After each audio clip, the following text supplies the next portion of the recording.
les vamos a pedir a Juan Antonio, a Ted y a Emilio que nos acompañen acá para hacer las preguntas. Vamos a tener unos 10 minutos, así que después iremos al almuerzo aquí en el área cerca en este piso.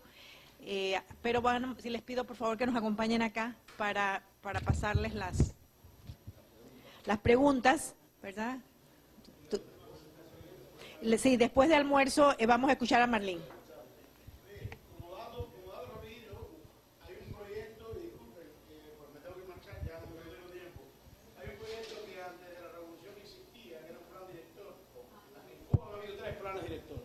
El último plan director, estaba muy informal. El último plan director se conoce como Winner Reserve. Vale, la versión del centro de desplazar el puerto al puerto del Mariel es una versión, es una reinterpretación del plan de Winner Reserve. Sí, acá tenemos.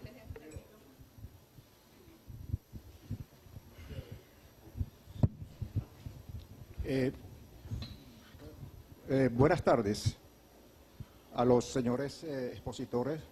Les doy las gracias porque nos han abierto una ventana, ¿no?, hacia lo que podría ser en perspectiva la Cuba, pues, que esperemos que tenga la inteligencia, ¿no?, de cambiar modelo, paradigma de gobierno y que se abra, pues. Yo creo que en las condiciones actuales de inseguridad jurídica y la violación de los derechos humanos, creo yo que es bastante cuesta arriba que un empresario piense en serio en inversiones multimillonarias en Cuba. Esa es mi apreciación. Porque, en cierta forma, yo soy venezolano. Es decir, yo soy partícipe de esa teta que ha estado chupando Fidel Castro de hace 15 años, ¿bien? Y así he sido contrario. ¿Por qué he sido contrario? Porque Fidel Castro, no voy a hablar del pueblo cubano, que yo amo mucho, Fidel Castro siempre ha podido salir ganancioso de cualquier diálogo que se presente. Parece que tiene una magia especial, su carisma, su personalidad y su labia de hueca de decir las cosas y que el interlocutor enamorado le crea. Bien. Espera un instante. Para una pregunta. No, voy a hacer, Si no tenemos mucho tiempo y hay otra... voy a hacer la pregunta, ¿ok? Porque era preciso dar una premisa, pues. Por eso es que estoy interviniendo. ¿Ves? La ayuda que actualmente tiene Cuba, que representa 110.000 barriles diarios, no 50.000, de los cuales la mitad lo vende en el mercado spot, antes de llegar al territorio cubano, lo vende en el Atlántico. ¿Bien? Representa para Cuba un ingreso de 1.8 millardos de dólares al año, ¿bien?, que no son 3 conchas de arroz. ¿Bien? Y el pago correspondiente son servicios que nosotros podemos llevar a cabo en Venezuela. Eso es todo. Ahora bien, entonces la pregunta mía es la siguiente. Ustedes, como un grupo expositor bastante preparado, especializado, ¿bien?, ¿bajo qué esquema conceptual ustedes se han dedicado a divulgar, pues, esta ventana de Cuba, ¿de acuerdo? Es una forma muy imparcial, entre paréntesis, ¿no? Ha sido muy objetiva, ¿de acuerdo? Y han expuesto verdades tangibles. Me gustaría saber eso, pues. Ustedes como grupo expositor, ¿bajo qué esquema, ¿no?, esquema conceptual, ¿no?, de financiamiento han estado girando el mundo exponiendo esta nueva realidad de Cuba, pues? Gracias. O esta nueva futura realidad de Cuba. Gracias. ¿Está conectado? Bueno, déjeme clarificar una cosa. Aunque los tres somos amigos, no constituimos ningún grupo formalmente institucionalizado. Cada uno hemos trabajado por nuestra propia cuenta en estos temas. Siempre hemos estado en contacto unos con los otros y nos hemos intercambiado información y opiniones, pero no trabajamos como grupo. Por eso es que no hemos hecho una labor de diseminación colectiva de esta perspectiva. Yo diría que este taller, coloquio, como querramos llamarle, de hoy, es un buen ensayo de que a lo mejor esto es un tipo de experiencia que podemos llevar también a otros auditorios. Y el asunto para nosotros es eso, o sea, nosotros no estamos, como usted vio en todas estas reflexiones nuestras, nosotros estamos entregándole a los interlocutores los datos y la realidad. Y dejamos que sean los interlocutores los que juzguen y los que decidan a su propio juicio cuáles son las perspectivas que ellos creen a partir de esa realidad que pueden esperar de la evolución de la isla y de la sociedad cubana. No imponemos una visión, damos una información. Hola, buenas tardes. Hola, buenas tardes. Mi nombre es Boris González. Soy en este momento periodista independiente dentro de Cuba. Escribo para 14 y medio, para Diario de Cuba, principalmente para Diario de Cuba. Son dos diarios digitales. Por supuesto, el tipo de contenido que publicamos no sale en prensa escrita en Cuba en ninguna parte, ¿no? Lógicamente. Entonces, hay muy poco tiempo para el diálogo, es una pena porque todo lo que dijeron estaba yo escribiendo acá, había cosas que me parecían muy interesantes. Solo de lo que habías dicho, Juan Antonio, recordar también el cierre de las mesas aquellas que vendían los productos importados en Cuba, que eso es muy importante. Y entonces busqué el artículo acá, se llama Cuba, el ocaso de las mulas, publicado por Leonardo Padura, que es un hombre bastante reservado para escribir su crítica al respecto, por supuesto, desde el punto de vista de nosotros. Y sin embargo es muy buen artículo, porque describe bien, él no entiende, lo dice literalmente como aquellas personas que transportaban las mulas, transportaban los paquetes, pagaban pasajes y pagaban impuestos, eran más rentables a la hora de comerciar que el Estado cubano. El Estado cubano tuvo que cerrar eso. Sin embargo, las preguntas, a mí me interesa algo que dijo Ted Henken, dos cosas importantes. Una era, ¿quiénes eran esas cuentapropistas que invitaste a Miami? Me parece maravilloso lo que dices, o sea, la iniciativa me pareció muy buena. Me interesa saber quiénes eran, cuáles eran sus oficios, sus especialidades, y qué notaste allí de interesante en lo que se hablaba, porque es un tema que realmente los que estamos dentro de Cuba carecemos de esa información. Y otra cosa que hablaste fue de un congreso de economía de Internet en la Embajada de Noruega. Busqué aquí, no encontré en ninguna parte. Me interesa mucho ese evento también y quiénes fueron los organizadores de la parte cubana, porque evidentemente fue la Embajada de Noruega del otro lado. Después, sobre lo que habla Emilio Morales, que Emilio, me gustaría mucho tener el PowerPoint ese que has presentado. No es posible. Ya. No, como periodista no, Playo, no. Como periodista es de mucho interés para los periodistas que estamos en Cuba, que además tenemos muy escasa acceso a esa información. Recordemos que en Cuba no tenemos acceso a Internet y tenemos mucho menos que ese que aparece en las estadísticas. Maravilloso, pero con acceso a Internet. O sea, para mí sería la hora de la vida, sería si logro hacer eso. Entonces, sin embargo, hay dos cosas. Había una cosa que dijiste, solo para recordarlo, las recargas con ofertas del servicio de Internet, confirmando lo que decías. Fíjate que se pueden hacer solo desde el extranjero. Y ese sector de nuevos empresarios en Cuba ofrece la misma recarga, o sea, son $20 con 30 de saldo regalado, entre comillas, y un sector del empresariado interno cubano lo que hace es que por 22 te recarga el móvil desde dentro de Cuba. No sé si estás al tanto. Sí. Me interesaba mucho, dijiste, ojalá y tengamos la manera de llegar a ese documento, que un grupo de economistas cubanos fue el que estudió lo de eso. ¿Ese documento es posible que accedamos a él? No creo que ellos me lo den, pero sí. ¿Por qué no lo tienes tú? No lo tienes. No, pero es una relación con mucho de ellos y ellos lo han impuesto en su conferencia. Ya. ¿Y a lo que hiciste del proyecto de la Bahía de La Habana, se tiene acceso? ¿Se puede acceder a eso? Lo hizo mi propia empresa. Entonces, lo que sí me sorprende, y quiero como corroborarlo contigo, a ver si es que yo estoy mal o que bueno, que has tenido un error, lo cual es perfectamente legítimo.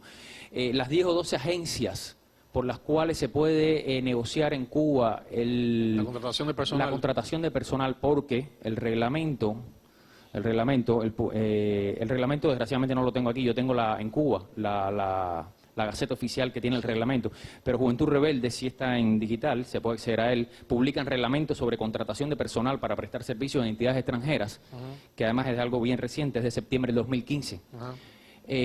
Tiene solo 2 empresas ese reglamento, yo lo tengo el texto en Gaceta Oficial, porque la prensa siempre es de cuidado. Solo 2 empresas que son Acorec, la histórica, y Almacenes Universales, que es del Ejército.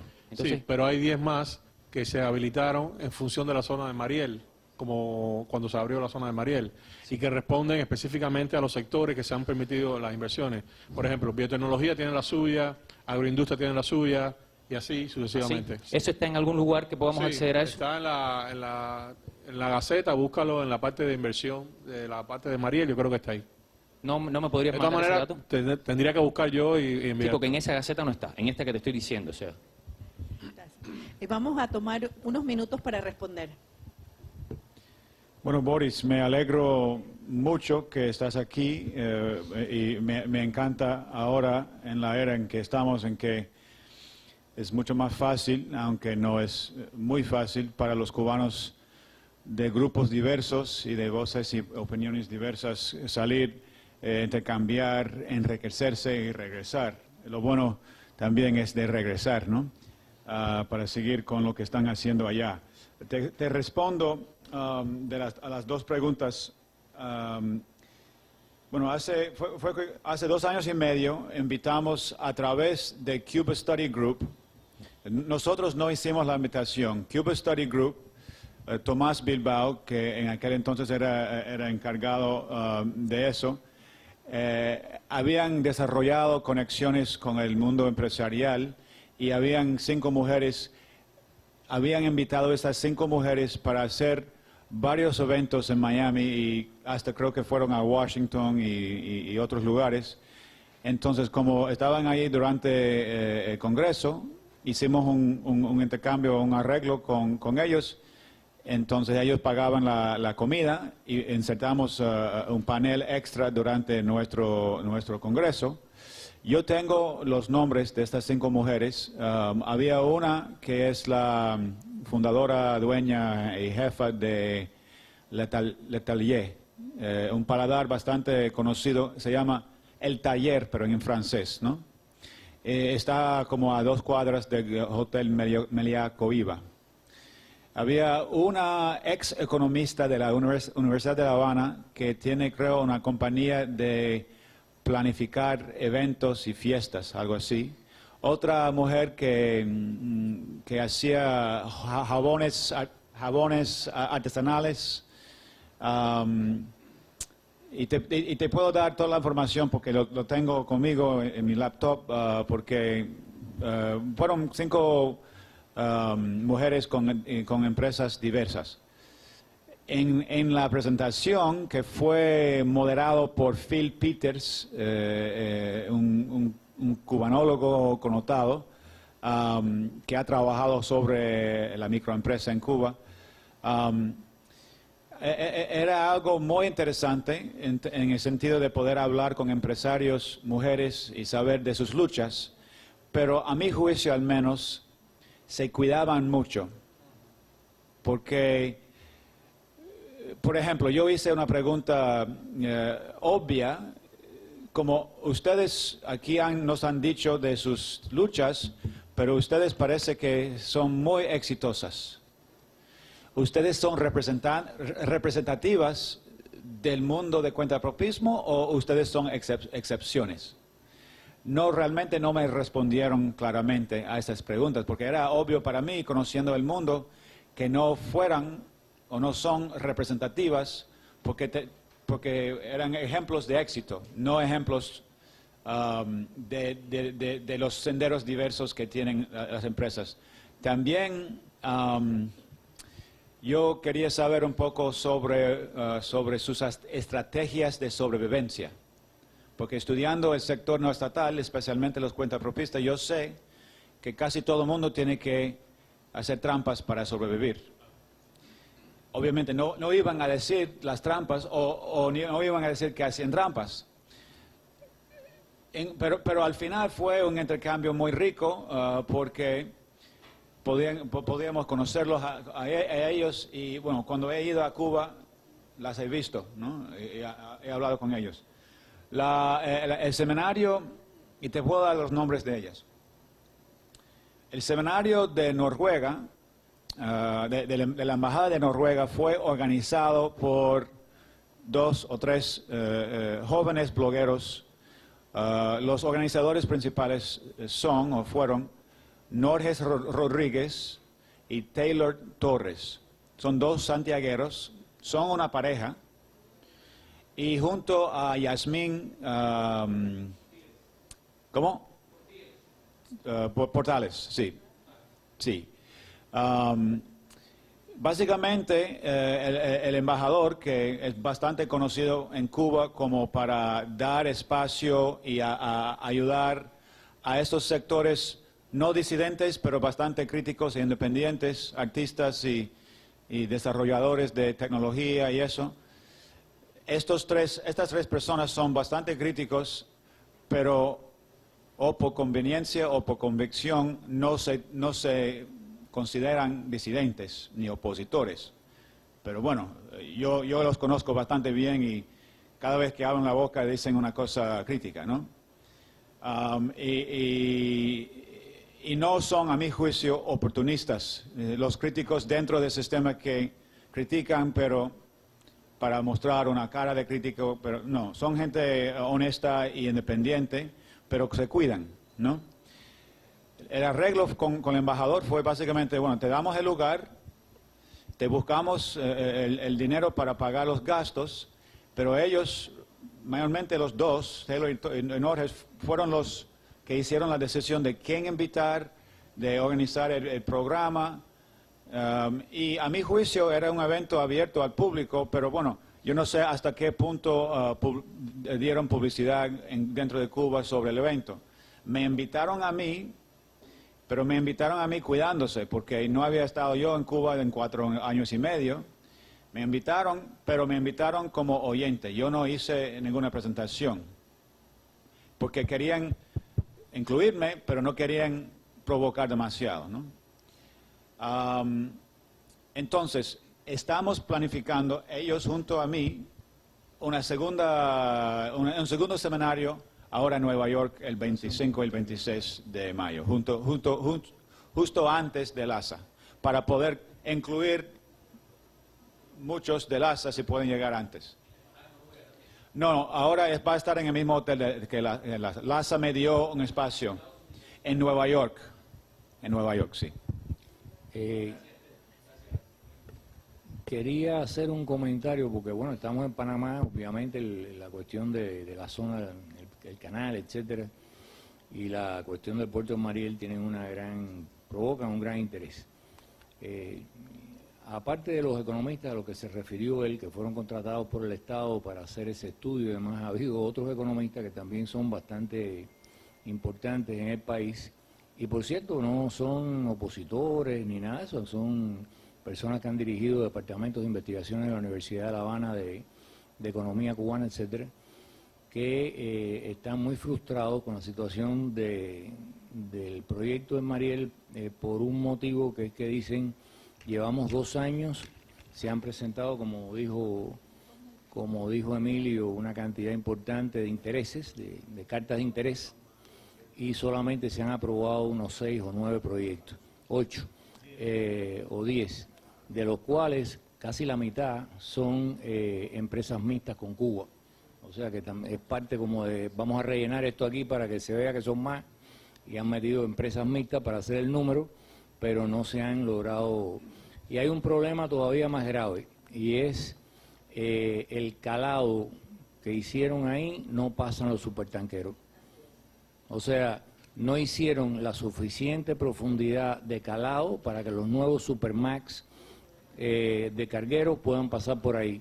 Y eso descalifica de entrada el proyecto estratégico de la cuestión de Mariel. Una cosa que a mí me llamó la atención es que por estos mismos días, hace un año yo estaba en Kingston, en Jamaica, y vi una obra gigantesca, y le pregunté al profesor de sociología que me había invitado a la Universidad de West Indies, ¿esto qué cosa es? Y dice, no, es un proyecto de supertanquero que lo financia China, y China no financió el proyecto en Mariel, lo financiaron los brasileños. Entonces yo me dije a mí mismo, caramba, ¿cómo es que los chinos, que supuestamente tienen tantas afinidades con el gobierno cubano, a la hora de contar los centavitos, dijeron, es más seguro para mí invertir en un puerto de supertanquero en Kingston, que es un poquitico más allá en el puerto de Mariel? Digo esto para que tomemos con una pizca de sobriedad las expectativas, porque primero hay un problema de que si ahora tratan de profundizar, tienen que hacerlo con cargas de dinamita y eso puede afectar las estructuras que ya están construidas. Y segundo, bueno, pueden entonces seguir haciéndolo con otro tipo de carga, pero no es. Y hay un comentario adicional que tiene que ver con uno de los objetivos que él, y que efectivamente están así en el proyecto. De los 3 objetivos que tú planteaste, que se plantea oficialmente en el proyecto, que es la cuestión de la extracción del petróleo. El petróleo que está que existe indiscutiblemente en las aguas que pueden ser explotados por Cuba, están a alta profundidad y es de malísima calidad. Y con los actuales precios de petróleo no hay a nadie que se interese ni por la prospección, ni por la extracción, ni por el procesamiento. Entonces, si ese era uno de los objetivos que honradamente se plantearon, y digo honradamente porque el gobierno cubano tiene una sección de inteligencia que se llama medidas activas, que coopera mucho con la economía. Y a cada rato, cuando hace falta crear una expectativa de que va a haber un gran boom económico en algo, echan a andar de que encontraron petróleo y vienen tantas empresas, y después resulta que todo aquello se desinfla. Y eso empezó en un momento que empezaba la crisis apretada. Pero supongamos que honradamente ellos creyeron que eso lo podían hacer con precios que sean menores de $100 el barril, $110 el barril, no pasa. Y en este momento, Arabia Saudita, que es la que más sabe estratégicamente del mercado petrolero, ha sacado a subasta pública, a la bolsa, las acciones de su compañía, cosa que nunca habían hecho en la historia de la vida, de la compañía petrolera saudí. Lo que quiere decir que se están preparando para malos tiempos en el mercado. Y a los saudíes les sobra el petróleo y les sobra el dinero. Pues muchas gracias, Juan Antonio Blanco, Ted Henken y Emilio Morales, por compartir con nosotros sus conocimientos y experiencias. Vamos a ir al almuerzo al final del pasillo, a la izquierda. En la terraza vamos a estar y podemos seguir conversando, ¿verdad?